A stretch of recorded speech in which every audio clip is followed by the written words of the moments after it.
and what did you learn from it? I can't tell you that I've never made a mistake. I just can't think of one. I've had many careers. I've been a registered nurse, I've been a teacher, I've been a school to career coordinator. So I've done several things.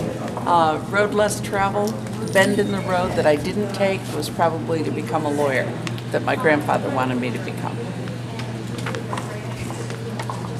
So would you have been a lawyer if you had the chance to?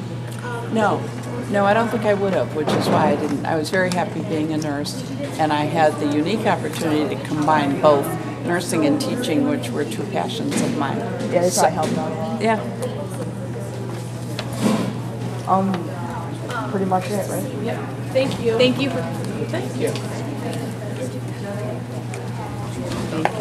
Well, over there? Okay. No, it's fine. This one's left? Yeah.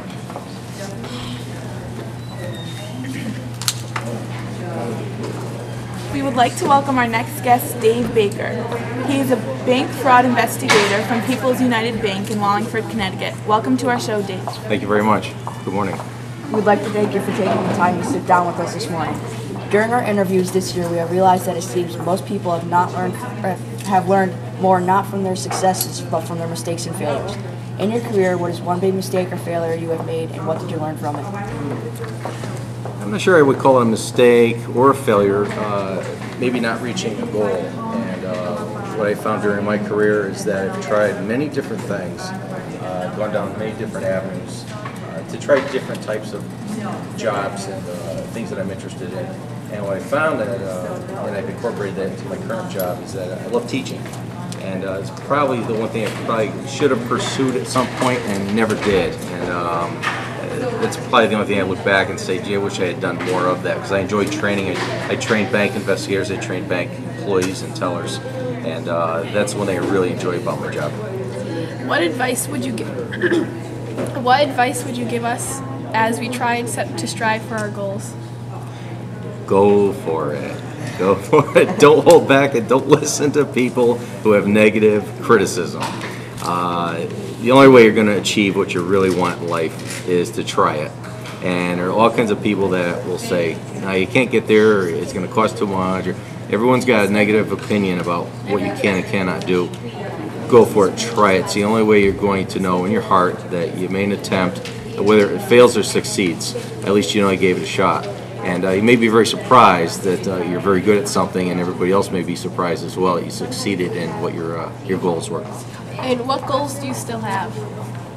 Well, I am looking forward to continuing to work into my 80s at this point, because we have college tuition to pay for and a number of. But I enjoy work, and I enjoy being involved with the community and with students in schools. So I continue to do that. Even if I do retire, I'm sure I'll be involved with community service, which I'm doing now with the Education Foundation, and that will never change. So I'm sure I'll always be out in public talking with people and helping people like yourselves with their career goals and opportunities. Thank you for coming. Thank you for the invitation. Appreciate it. You'll know if they're not, right? Can I start this one? Yeah. 3 years ago, when the Lunchtime Leader podcast started, I believe you are our second interview, and all we had was one mic in the middle of the table. Exactly. And that's it. Exactly. So you were It's there at much the beginning. different than this. I was Yes. there at the beginning. That's when I was running for mayor. Yes. Yeah. We would like to welcome our next guest, Lucille Trzynski. She's a real estate broker from Marine Line New England Real Estate in Main Line New England Real Estate in Wallingford, Connecticut. Welcome to our show, Ms. Trzynski. Thank you very much. It's delightful to be here. We would like to thank you for taking the time to sit down with us this morning. During our interviews this year, we have realized that it seems most people have learned more not from their successes, but from their mistakes and failures. In your career, what is one big mistake or failure you have made, and what did you learn from it? I think one of the things that I initially made, the mistake I made, was that I failed to delegate. I wanted to do everything myself. I felt that I had to oversee everything or it wouldn't turn out right. And that was a mistake, because what you really should do in life is surround yourself with people who are capable of excellent work and then trust them to do that excellent work. I've overcome that, though. Do you have any new goals?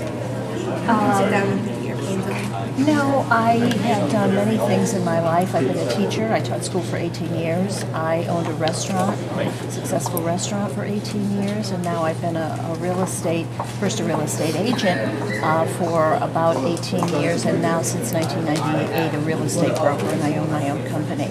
But I think a goal that everyone has is to do the best they can in whatever they choose to do. And I think that's been the goal that I've had all my life, and it's still one of my major goals. It's something you impose upon yourself. Thank you for coming today. Thank you very much for having me. I enjoyed it. Thank you.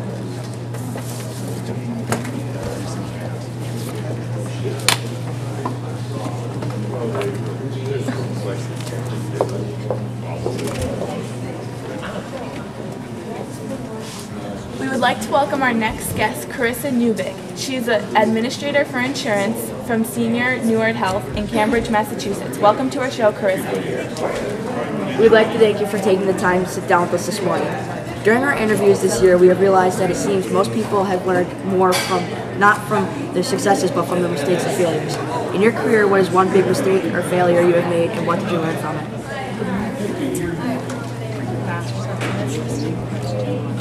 I would say probably one of the biggest mistakes that I have made, that I continue to learn from, is not being an active listener.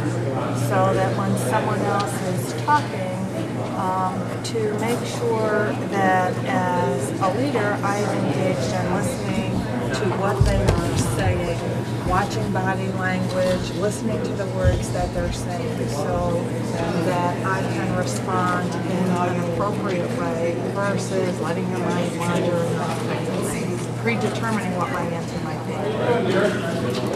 Do you think that you use those skills more now than you did before, or?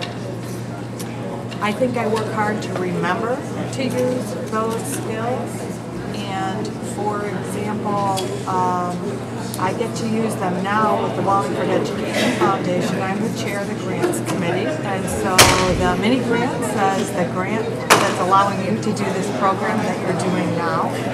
And so as we have a large committee that looks at all of those grant submissions when they come in, using active listening to, after people score on the rubric that we have, those grant submissions, to be able to listen to people's thoughts and ideas about which submissions should be granted. The dollars we have in the mini grant program to do things like this is an important skill. How do you think being an active listener changes your interactions with people? I think. And these are for innovative programs and projects which are not normally covered through the Board of Education budget or unable to be covered by the budget. So these are things that we feel very strongly about supporting, helping our kids get the edge, the upper edge here at the Wallingford Public School System. So we've tried to maintain these mini grants, and we have for our now 8 years coming up in existence. This past year in 2009, 2010, we had 5 mini grants awarded. All 5 teachers or teacher teams are here as well. And they're going to give a short presentation on the successes of their programs. Some have videos, and some have poems or something going on. So we'll see what's going on. And towards the end, around 9:05, we're going to take a short break because there will be announcements.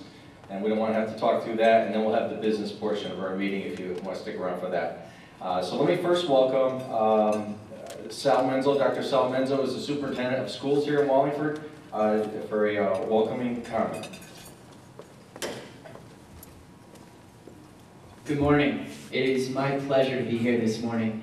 Actually, it's fantastic to see the students and their teacher. Last year, my first opportunity to get welcomed to the Wallingford community was to be part of a podcast that the students at Moran had put together.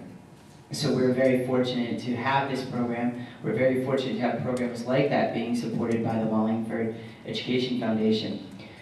Now more than ever, it's more than about the money. Obviously, money is important, and funding programs is very, very important. However,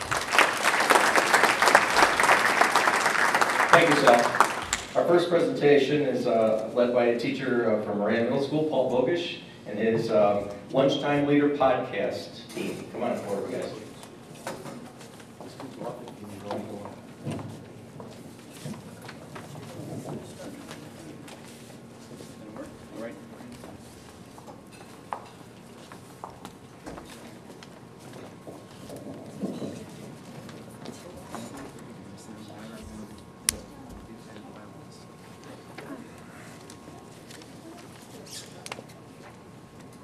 Thank you for having us here today. We are part of the Lunchtime Leaders podcast, and we have a member of our group, Katie Donovan, who broke her leg, so she can't be here.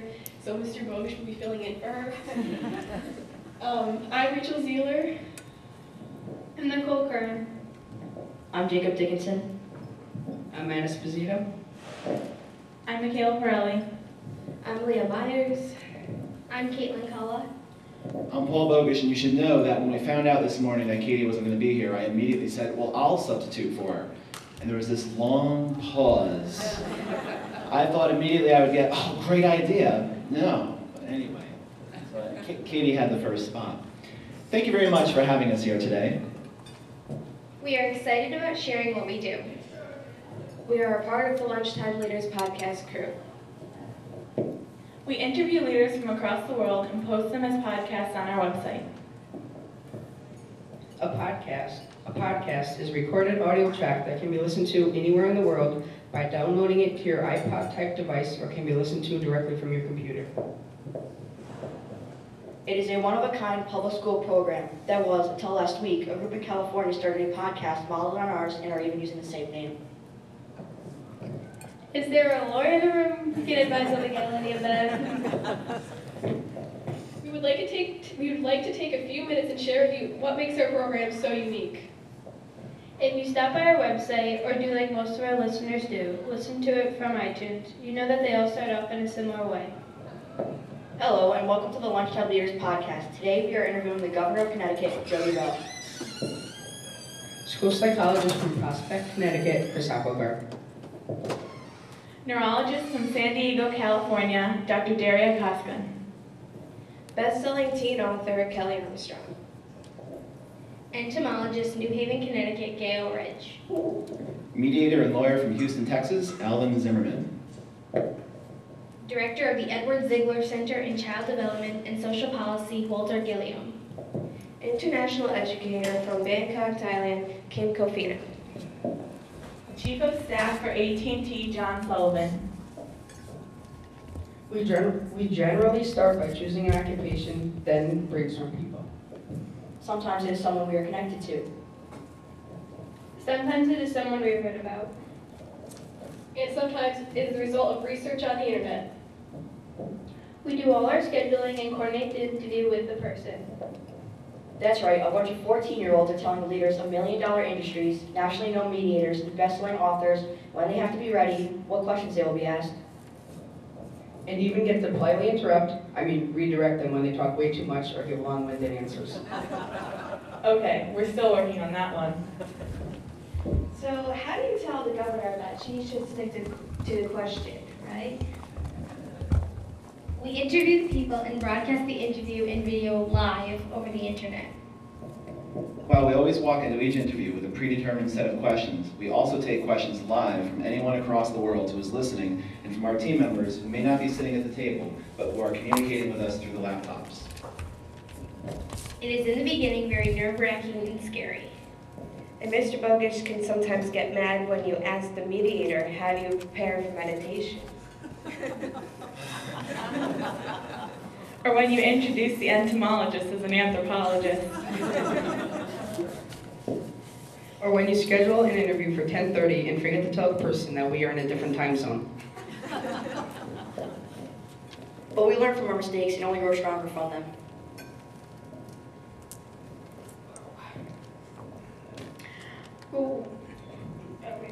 And it is always an amazing experience and always a surprise to our interviewees that it is us on the other line starting, conducting, and finishing the interview and not Mr. Bogish. One of the goals of the Wallingford Education Foundation is to empower ideas and enhance the educational experience to prepare students for a global society with their grants. We can say that the Lunchtime Leader podcast has made us feel very, Very, very, Very very, very Very. powerful. and we are ready to be leaders in our global society. You see, we have spent the last 14 years of our life being told what to do, Where to go? who to talk to, what to write, What to study, What to learn? how to learn. how to prepare for the future. During the last year, the tables have been flipped and we have been in charge of our own destiny. Our own learning. We have decided where to go. We have decided who to talk to. We have been able to prepare ourselves for the future. And yes, it has been very fun being in charge of the adults that we interviewed.